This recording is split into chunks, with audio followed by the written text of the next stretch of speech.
Hello, Contrarians fans. Here we are, starting year 9 with an epic battle in the. Are we allowed to say octagon here, Alex, or is that Yeah, Dana's not watching this, I don't think, so we'll be okay? all right.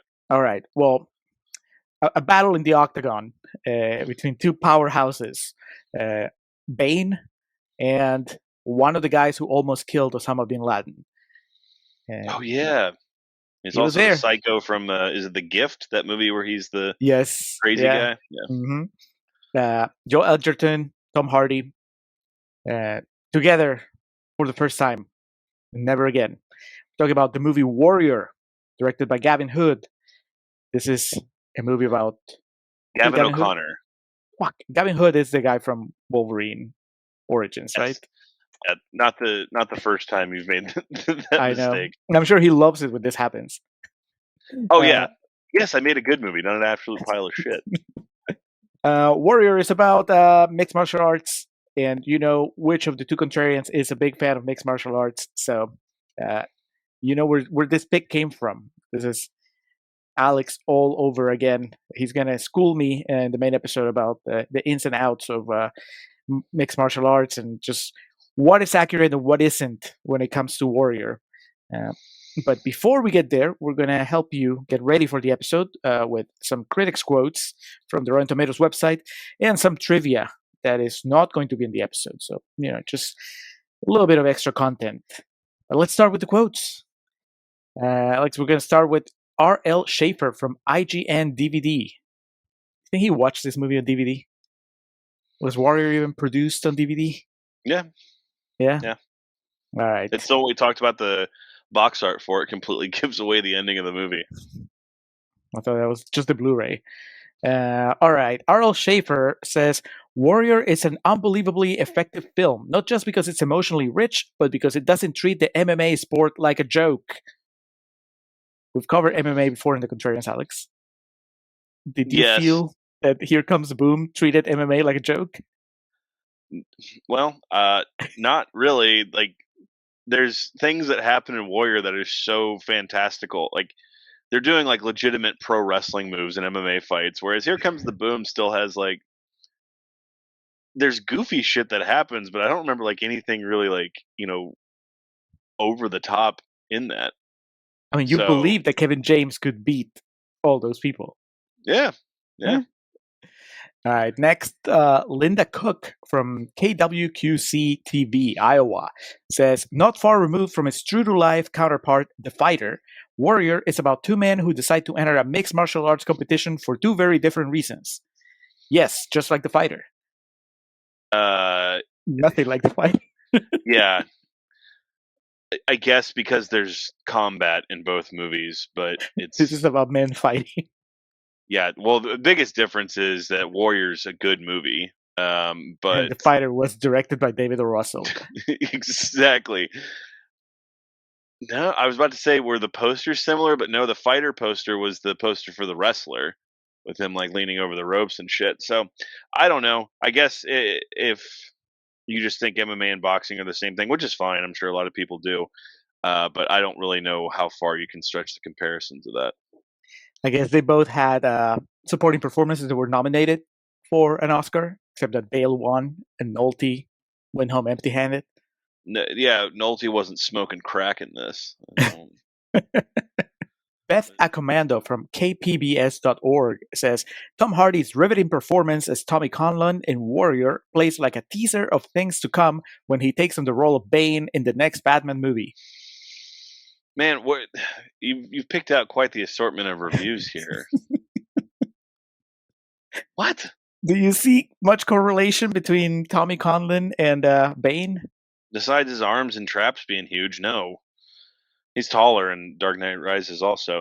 No, they don't like. I guess he has an accent on that's not his real one, and that's it. What is the correlation? He doesn't break anybody's back in Warrior, so I don't really see it. No. Most of a punch guy. I'm going to close with something a different tone. Dave White from Movies.com says, they call them male weepies for a reason. And yes, dude, I cried. I'm not gonna go into whether you cried or not in this movie or when. We touch on that on the episode, but male weepies as a category, Alex, do you see it? Is there like a is this Mm, a particular type of sports movie? Is that what it is? Rocky? Is Rocky a male well, weepy? Rocky Balboa is a bit more emotionally charged than the original Rocky, I think. Uh, but I guess there are, some football movies. Rudy is one that comes that never quite got me as much as it does others, but I guess it would almost be consolidated to the realm of sports, though, and even then, it's kind of sexist to say that like women can't like sports or something. So, I would um, like to find female listeners. If any of you got teary eyed during Warrior, let us know. Let's see, break down the walls here. what is it called? A man weepy, a male Male weepy. male weepy. That's like T2 because that's one that I'm just like ah, at the end of every time, dude. It's the fucking best. I know now why you cry, but it's something I could never do. Yeah, so I guess you could find movies that would be defined as such. All right. Well, Alex, before we move on to your trivia, you know what's coming. And that is the Josh Gad Minute. Where do you put Josh Gad in Warrior? Who is he? Is he Mm. training Joel Edgerton? No, um, Is he the guy that owns the gym where Tom Hardy? no, he'd Like, be the guy at the front that like takes the payments and like has the waivers signed. oh, there you go. He has a couple lines. Because the problem is he's younger than everybody. Like in a perfect world, he would play the principal, but we already have Kevin Dunn, so we don't need Josh Yeah, Gad in there. I think Gad would be better suited for like a cameo in this, or maybe you know what, he's like the ring announcer at the actual Sparta event. that's better. I was about to say he can do the Noah Emmerich role. He can be Mortgage Man. It just Oh really man, fuck with your head.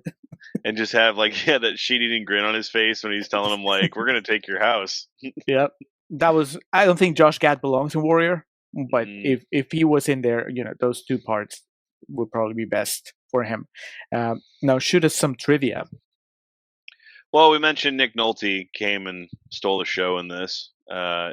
He walked away with a whole bundle of award nominations. He won the San Diego Film Critics Choice Award for Best Supporting Actor in Warrior, but elsewhere he was nominated for the Chicago Film Critics Association, Denver Film Critics Society Satellite Awards, Screen Actors Guild Awards, Broadcast Film Critics Association, Online Film Critics Association, and of course, most prestigiously, he was nominated for the Academy Award for Best Supporting Actor, which ended up going to um, Not Jonah Hill. Beginners, Christopher Yeah, Plummer. Christopher Plummer. Yeah, We're slowly making our way through all those nominations in yeah, different episodes of the Contrarians. we'll get there one day. Warrior was released on September 9th of 2011 with a budget of $25 million with a disappointing box office return of $23.3 million. Yeah, did not recoup in the box office its money, which is fascinating because it's not a movie that has like a reputation of being disappointing. And it's funny too because it's you would say you would read that and think like, oh man, not a lot of people have seen this movie, but it seems like more often than not when I talk to people about it, they have seen it. So it's always fascinating to read numbers like that. Is it just that they get a re-release after Nolte's nomination, and maybe that is what brought the awareness? I don't know, but it debuted in third place. It was up against The Help, which of course, if you remember, made a fucking killing. Yeah. Trying to do a lot of their own stunts. Joel Edgerton tore his MCL in the cage during filming, halting fight scenes for 6 weeks. Tom Hardy suffered a broken toe, broken ribs, and a broken finger. Oh, Broken finger, that's just something you can snap back in. But broken toe, depending on which one it is, can really fuck up your balance and your whole just way of movement. And broken ribs, obviously, there's no way around that. Um, and we go in depth in the episode that Tom Hardy obviously has a passion for mixed martial arts, specifically Brazilian jiu-jitsu, and I think that kind of shines in this. Instead of going to his hotel after his flight from England, Tom Hardy appeared at director Gavin O'Connor's door at midnight the evening before his audition. The pair ended up living together for 5 days. That's like you don't really know where that sentence is going to go, or those two sentences, and it's like, all right, you guys just go on a bender like Nick Nolte in this movie or something, but it shines through that Tom Hardy was really passionate about this project. The location for the scenes in Iraq were actually shot in an abandoned parking lot in the outskirts of Pittsburgh, dressed to look like the desert. They did a good fucking job because there's no part of Pittsburgh I've ever seen that looks like that, and it you know it looked like a soundstage somewhere. At the same time, if they just found a parking lot in Pittsburgh and were able to pull that off, that's Yeah, master your break craft shit break right your there. heart right now, Alex. It's all CGI. All they did was Oh just put no, green. Gavin, no. Fine piece of business. Lot of interesting elements coming from the perspective of a mixed martial arts fan, and then also just the acting elements that are in it that Julio and I discuss. A very, very cliched sports script that was very easy to give the full Contrarians treatment to. So it's a good one. It goes places, man. From the sports world to the acting world to talking about Fedor Emelianenko, it's out there. Yep, it's accessible for all of you who are like me and don't really dabble much when it comes to mixed martial arts or martial arts of any kind, mixed or not. And I'm sure it's also entertaining for people like Alex who are just steeped into this world. Because Alex will throw references all over and explain at least half of them. So it's good for everybody. It's fresh, so we'll give it the Contrarians treatment. We'll talk about it like it's rotten, and then in the second half, we'll tell you how we really feel. You can tell already how Alex feels. I think I'm the question mark on this one. But check it out. It'll be on your feeds. If not right now, then definitely very soon. And then get ready because we are definitely switching gears for the second episode of Year 9. We are going to be talking about a musical sequel to a movie we talked about years ago. It is the infamous Grease 2. So, We're heading back to Rydell High.